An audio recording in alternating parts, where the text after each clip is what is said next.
Leader of the Opposition, David Shearer. Thank you, Mr Chair. Sir, the last point in that 12-long list is particularly, I think, particularly relevant in light of what happened today. It's the protection of private communications and private property. We had the Prime Minister just 2 weeks ago telling us that he had nothing to do with the handing over of a journalist's private communication. And here we have it today, sir, knowing that his CEO of his own department, who he seems not to talk to at all, has actually been in the possession of emails of a journalist and Peter Dunn for a very long time. Sir, this bill going through that episode just emphasises what this bill is all about, sir. It's about the balance between security and privacy. And if there was one incident in the past few weeks, it was that on the 31st of July last week, where the Prime Minister said something and something else was the case when they dumped all those emails on Friday, sir. And that really is the reason why we are not supporting this bill. This bill has been rushed through. It has not been informed well enough. It has not stood the test of what we would expect in order to change the legislation in the way that it actually has. We, sir, for example, asked for the SIS to appear before the Intelligence and Security Committee, the Police, the Ministry of Defence. None of those agencies were permitted to appear before the committee because the chair, who has the casting vote, said he didn't want them to. Why? Because he wanted to rush through this legislation without us being able to get much better information. And that's the reason that the balance between privacy and security, sir, is completely the wrong way around. And the Prime Minister says, in this bill, as part of this bill, we have all the checks and balances there. But let me tell you this. The Prime Minister, as we found out earlier this year, appoints the head of the GCSB and the SIS. That person happens to be his friend, meets with him one-on-one, without anybody else around, one-on-one. They meet together. The Prime Minister also sits on the Oversight Committee, the Intelligence and Security Committee.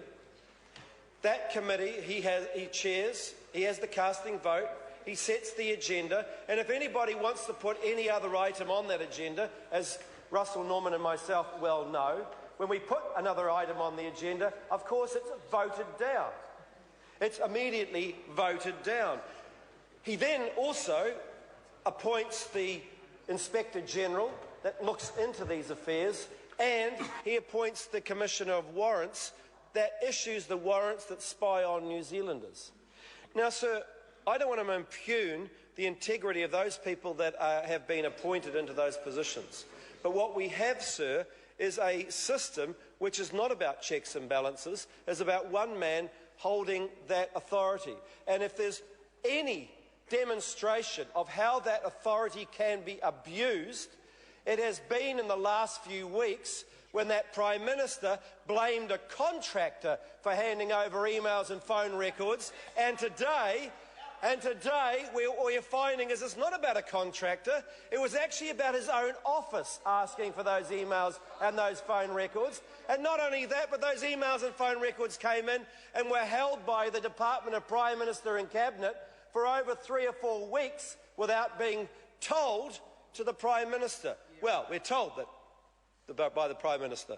But, I mean, there are only 3 options, really. Either the Prime Minister is not telling the truth about being informed by the Department of Prime Minister and Cabinet.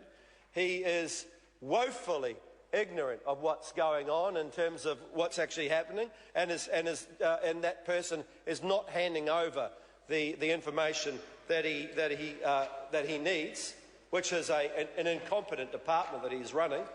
Or thirdly, he's actually explicitly told people, hey, don't tell me, I don't want to know. Because it's a whole lot better not to know, as he did with the John Banks report by saying, I don't want to read that police report because then I'll have to know, and then I'll have to do something about John Banks. Mr Chair. I'm just going to make a comment if the member likes to resume his seat. I understand that this is a matter of which there is some contention, but the standard in committee is that we are debating part one. I'll give the member another call, but we ought to be debating part one. This isn't a general debate. Thank you, Mr Chair, and I am getting to part one. It took a little longer to get through the context to get to part one. But part one is about, sir, the appointment of the head of the GCSB. And what we are saying, sir, is that we are putting forward we are submitting an SOP that would call for an inquiry, an independent, wide-ranging inquiry within 1 month of this law passing, if indeed, unfortunately, it does pass.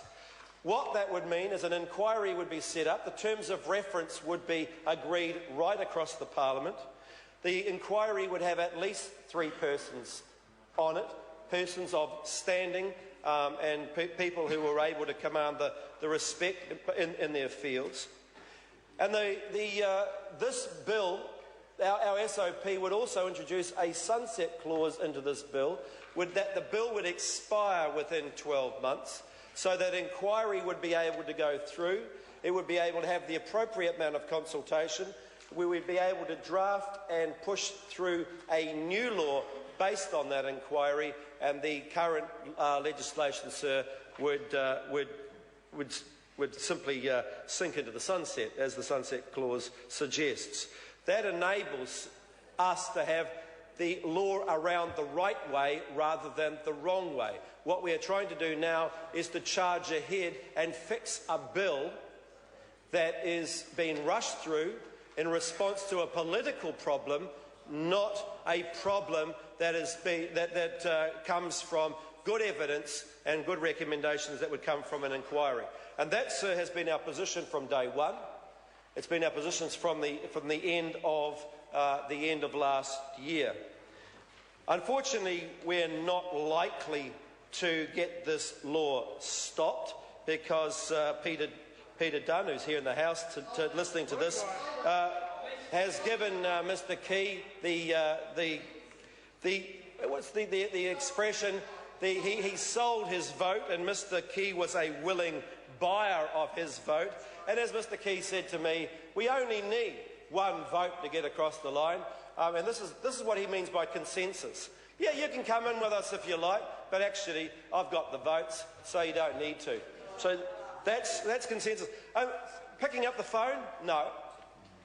Office-to-office communication? No. Any form of communication between us initiated by Mr Key because he wants to get this bill to have more cross-party support? No, absolutely not. I mean, he's got that vote. All he wants is that vote, and it's just about getting Mr Dunn, the willing seller of his vote, across the floor. And it is deeply ironic, sir, that Mr Dunn right now is deeply immersed in the current goings-on and the shenanigans of this Prime Minister. This Prime Minister who is misleading the House and misleading the public about... Order. Just come back to the bill. About his role, sir, in this bill.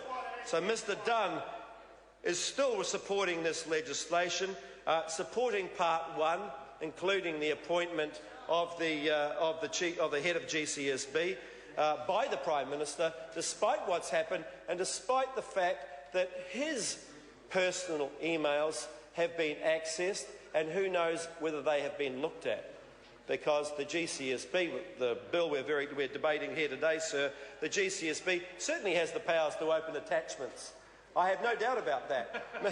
The Department of Prime Minister and Cabinet might not be able to open an attachment, but I can be very sure that GCSB has those sets of skills that enable us to do that. Sir, the SOP does what we believe is the right thing to do. It starts with a proper inquiry into our intelligence agencies, not just the GCSB, but right across the board. It brings to the fore something that we haven't had an independent inquiry on since 1976. That was the last time that we had any independent inquiry into our intelligence agencies. And, sir, many, many people are saying to me that this is exactly what we need to do, and from there we move to the legislative change that is necessary to set up a structure that will have the confidence of New Zealanders, because right now this bill certainly does not have the confidence of New Zealanders. Grant Roberts. Thank you very much, Mr. Chair. I just want to pick up there where